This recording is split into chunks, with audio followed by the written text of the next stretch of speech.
Hey everyone, welcome back to the TOMAC Talks podcast. That's right.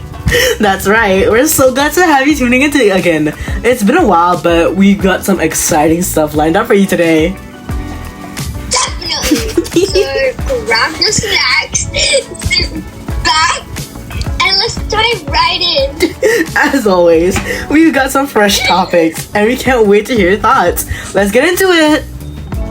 Alright, let's dive into episode 2. The opening is pretty intense with this mysterious person breaking into the museum, right? Dun, dun, dun. Yeah, that moment sets the stage for so much. I'm really excited for fans to see where that's going, but I can't give away too much, of course. Well, duh. And then we get introduced to Harper with the horse miraculous. I love how they bring something new to the table. Harper is definitely an interesting addition. You'll be seeing a lot more of them, and trust me, there's so much more to their story than meets the eye. I'm already wondering where episode 3 is heading. Could this mysterious person turn into a major threat? Or is there something else we haven't even considered yet? Oh my god.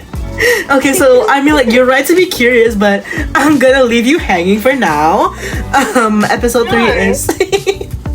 So episode 3 is definitely going to raise more questions than asks. It's definitely gonna raise more questions than answers, but that's all part of the fun. I can already feel it. There's so much potential for what's to come, and I'm here for it. You feel like you're about to be buried 6 feet underground, Luke. Anyways, it's gonna get even more exciting from here. So stay tuned because things are about to get really interesting. Can't wait. And of course, we want to hear your thoughts. So don't forget to share your theories with us. Why are you jump scaring us like every 3 seconds? Alright. Okay, anyways. I've been thinking about the old designs for the show before all of the reboots. Remember the early days? You sound like you're in a K-pop drama. But yeah, anyways, I remember, it's kind of crazy looking back at those designs. We went through a lot of iterations before landing on the final look, didn't we? We sure did. I mean, there was that whole gotcha phase, right? Oh my god. The characters were all, well, very gotcha style. Stop, don't bring me back to the gotcha phase. That was oh my god, so that was an interesting time. I think it was a good starting point to figure out the personalities of the characters. But the art style just didn't feel like it captured the depth we wanted. It was a bit too... Was it really an art style? I mean, like, it was a bit too, like, cutesy, you know? Yeah, obviously. It was fun at first, but it wasn't quite the vibe we needed for the story. I remember looking at those designs and thinking, this doesn't quite match with the time we're going for. But it's all part of the learning experience. Oh my gosh, I'm gonna kill you. So, and then we tried the tracing phase. That was, well, a bit of a weird detour, honestly. No kidding.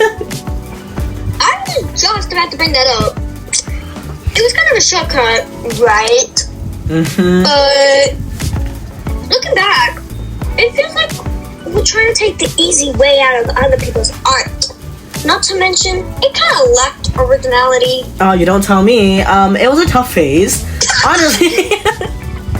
Honestly, it was hard because I couldn't even find the frames I wanted to trace. I searched for hours trying to get the perfect look, but it was just not working, you know? I think I realized it wasn't about tracing, it was about creating something from scratch that truly felt like mine.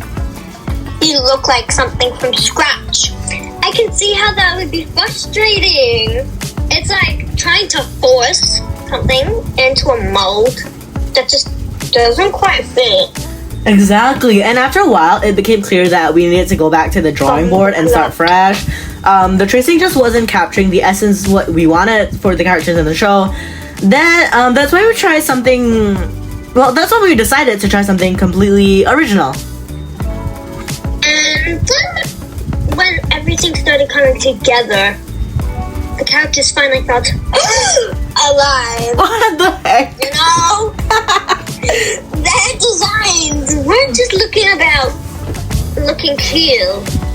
They really reflected who they were and what they were going through. It just clicked.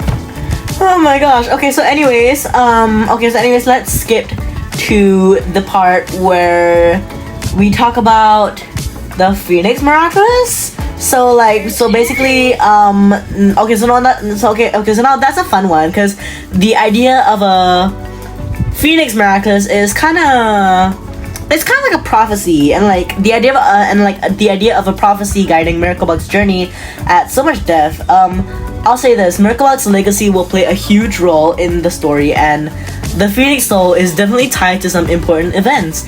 Whether a prophecy is involved, well, fans will have to wait and see.